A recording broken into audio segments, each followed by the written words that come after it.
Bonjour à tous et bienvenue sur AsusPad pour cette petite série de vidéos tests pour l'Asus Transformer Pad, aussi connu sous le nom de Asus TF300, donc la remplaçante de la Transformer première du nom en gros. Donc une tablette qui est dispo avec le dock bien entendu, en 3 couleurs, donc en blanc, en bleu ou en rouge, un bleu assez foncé pour préciser. Elle est dispo en version 32 Go uniquement chez nous, au prix de 399 € la 32 Go sans dock et 499 avec dock. Donc grosso modo, pour la comparer avec une TF101, dans sa première du nom, on est sur une baisse de 100 €. Donc la tablette, la voici. Hop, un peu sale. Voilà. Donc nous on l'a eu en rouge, comme vous le voyez. On en reparlera après. On va parler de ce que on pouvait trouver dans la boîte. Donc dans la boîte, bien entendu, une petite carte de garantie, un petit peu de documentation, un petit guide utilisateur, une chiffonnette pour nettoyer l'écran, ça c'est bien sympa, ça marche très bien en plus, un autre guide utilisateur, certainement deux langages différents, donc bien sûr la tablette qui est en dessous, mais aussi un adaptateur secteur USB, alors qui délivre une puissance de 1,2 A en sortie à 5 volts. Non, attendez, non. Je dis une bêtise. C'est 5 volts 2 A ou 15 volts 1,2 A. Voilà. Et donc bien entendu le câble qui va avec, qui est un câble USB vers port propriétaire 40 pins de chez Asus. Le câble est très long. Il fait à peu près 1,50 m je dirais, voire plus.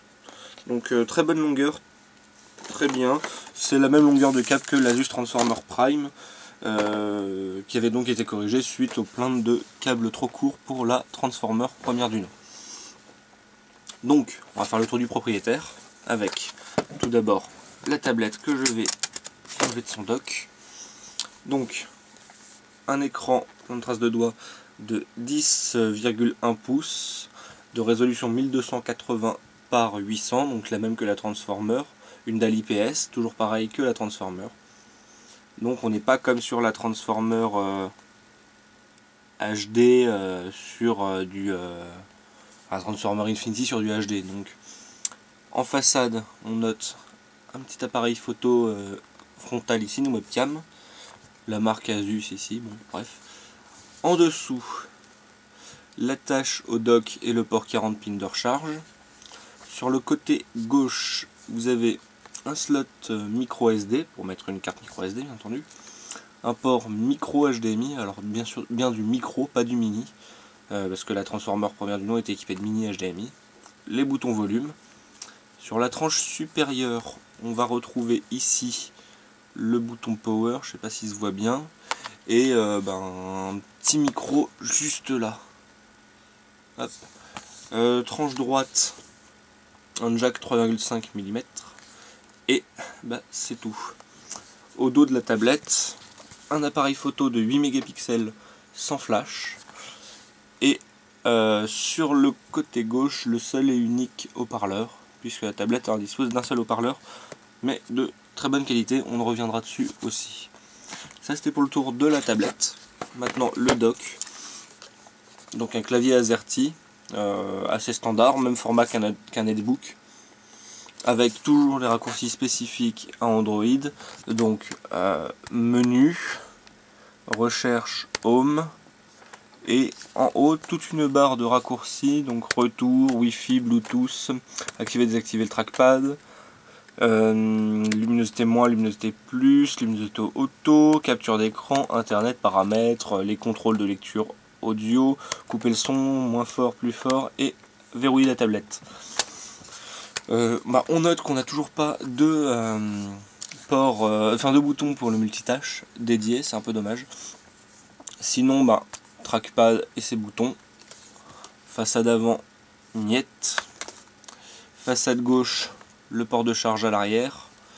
Là aussi sur le dessus, le petit loquet pour relâcher la tablette du dock. La tranche gauche, droite plutôt, ici, hop, je vais l'ouvrir, un port USB 2, et devant, si j'arrive à le sortir, voilà, un lecteur de carte SD et son petit cache. Voilà. Donc pour faire le tour du dock, donc le dock, comme sur la TF101, contient bien une deuxième batterie pour recharger la tablette. Donc vu le nouveau design et l'épaisseur, ça n'a pas permis l'utilisation d'un deuxième port USB ni d'une batterie très grosse. Donc on n'a plus une batterie équivalente à la taille de la batterie de la tablette, mais à peu près à la moitié.